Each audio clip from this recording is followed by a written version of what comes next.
Oke, Koja Sastra kembali hadir di suasana malam yang mendung dan hujan. Karena Pekalongan ini lagi musimnya hujan nih kayaknya. Dan belum tahu nih kapan akan reda dan kapan akan banjirnya akan surut, benar-benar surut. Nah, dikatakan dari UIN Gus Dur, teman-teman dari Duta Perpustakaan UIN Gus Dur sudah hadir di studio. Kita sapa aja langsung. Halo, hai. Pada tegang sih wajahnya. Santai aja gitu. Kita bermain aja, bermain ngobrol aja, bukan tanya jawab, bukan wawancara. Nggak seperti wawancara pekerjaan kok, santai aja. Kalau wawancara pekerjaan kan paling ditanya, coba dong jelasin atau deskripsikan tentang diri Anda kan gitu ya. Terus kemudian berapa kamu mau digaji? Wah, enggak sampai segitu.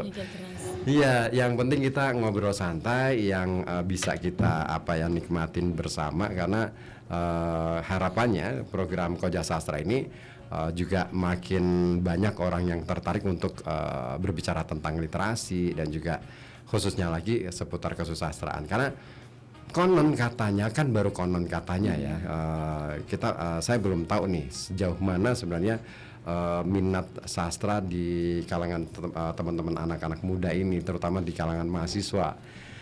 Konon katanya sih rame gitu. Nah, apakah begitu benar adanya atau bagaimana nih? Nah, tapi sebelum ke sana saya ingin tahu dulu siapa aja nih yang hadir di malam hari ini. Dari yang cewek dulu deh, dari yang paling kanan dulu. Oke. Halo semuanya, perkenalkan saya Ariana Maula. Bisa dipanggil Maula. Oh, bisa dipanggil Maula. Maula gitu ya. Halo. Saat ini masih semester 6, Mbak. Masih ruwet-ruwetnya. Oh, kenapa? Ya? Aku juga masih semester 6 loh. 16. 60 ya. Iya, harapannya sih bisa kuliah sampai semester 60 ya. Kalau boleh. Tapi sebenarnya kuliah itu kalau di luar negeri sana nih ya, nggak ada batasan usia deh. Iya. Cuman di kita aja dibatasin usia, nggak tahu kenapa gitu. Mungkin karena di sini itu usia kerja juga dibatasin ya. Padahal kalau di barat sana nggak ada tuh. Di Belanda aja deh. Orang boleh bekerja sampai seumur hidup dia, jelang ajal pun masih boleh bekerja gitu loh. Artinya betapa penghargaan kepada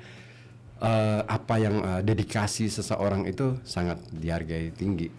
Di kita kayaknya masih menjadi pertanyaan besar gitu kan. Yang besar bisa kita bahas, Pak. Oke deh. Lain waktu kita bahas itu. Kayaknya seru tuh.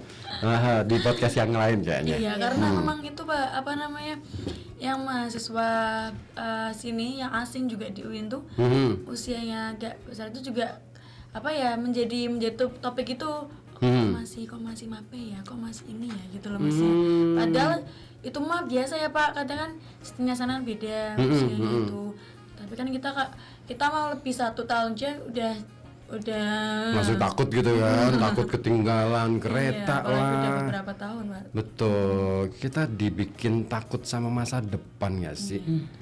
Ya nggak sih? Stigmanya udah kebangun emang. Untuk kan, nah itu dia Arya Maula ya. Maula semester 6 jurusan apa? Bahasa Indonesia, Pak.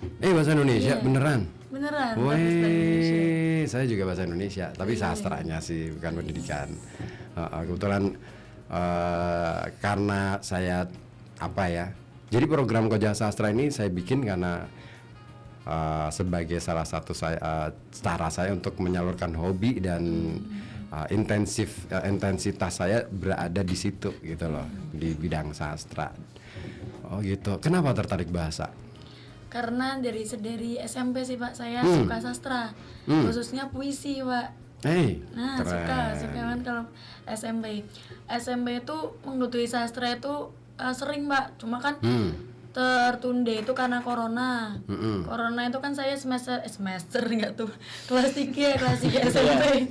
kelas 3 SMP mau SMA, nah itu baru rada ya gitulah Pak, enggak konsisten lagi sastranya. Setelah itu saya puisi lagi tuh setelah SMA malah Pak. Oh SMA? Setelah Dulu SMA mana? Man 1 Pak. Oh muridnya Pak Najibul Mahbub. Oh pantesan. Pak Mahbub ini muridmu ya.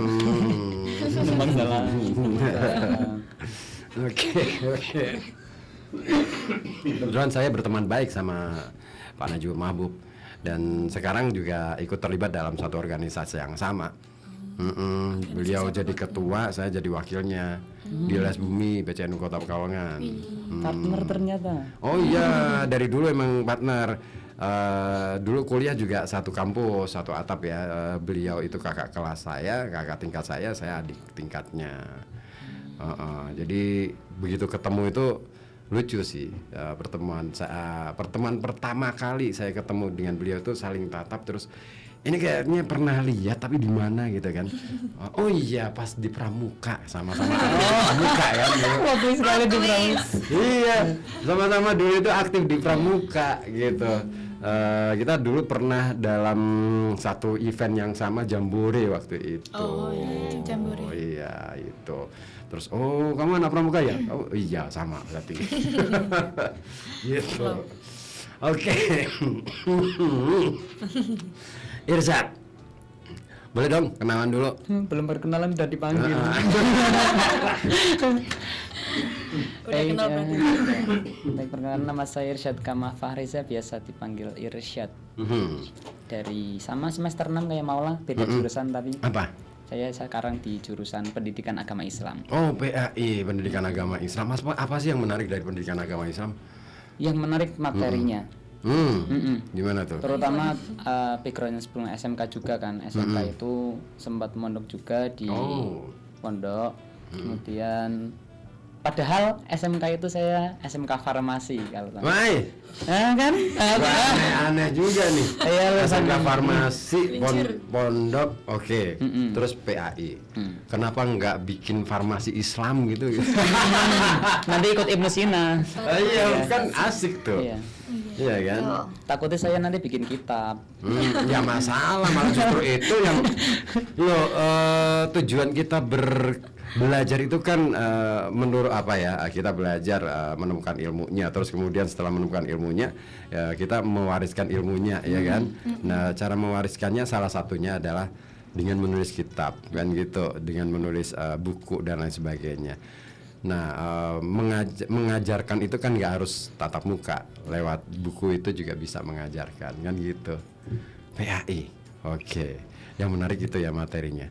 Terus dari apa yang menjadi inspirasi Irsyad, kenapa kok akhirnya milih PAI? Jadi kalau biasanya kan pendidikan secara umum ya, pendidikan secara umum yang ngajar, ternyata ada jurusan pendidikan agama Islam yang mana ini nantinya merujuk lebih ke Islami gitu untuk karakteristiknya nanti. Apalagi untuk beberapa pelajaran yang emang difokuskan kayak Al-Quran hadis, akidah akhlak, SKI gitu. Kayak ini kayaknya kok pas buat saya gitu. Dan udah ada basicnya juga, karena ketika kita udah punya basic, bertemu hal yang kayak apa ya, plek itu di hati langsung kayak ini aja wis gitu. Dan ternyata setelah menjalani selama 6 semester ternyata nyaman-nyaman aja ya. Oke, berarti sudah merasa menemukan inilah dunia kamu gitu ya. Oke. Tapi hati-hati loh, passion itu kadang-kala menjebak loh. Iya. Iya loh, passion itu bisa menjadi jebakan karena kita merasa sudah berada di passionnya, terus kita merasa nyaman, terus akhirnya kita lupa bahwa yang harus kita kerjakan adalah mengembangkan diri lewat passion, kan gitu ya. Oke, tapi kita sebentar ya, kita break dulu ya untuk sama-sama kita simak kumandang azan waktu Isya untuk wilayah Kota Pekalongan dan sekitarnya.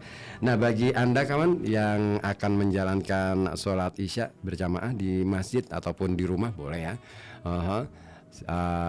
Kami kerabat kerja Radio Kota Batik dan juga direksi Radio Kota Batik mengucapkan selamat menunaikan ibadah sholat Isya untuk Anda yang berada di wilayah Kota Pekalongan dan sekitarnya.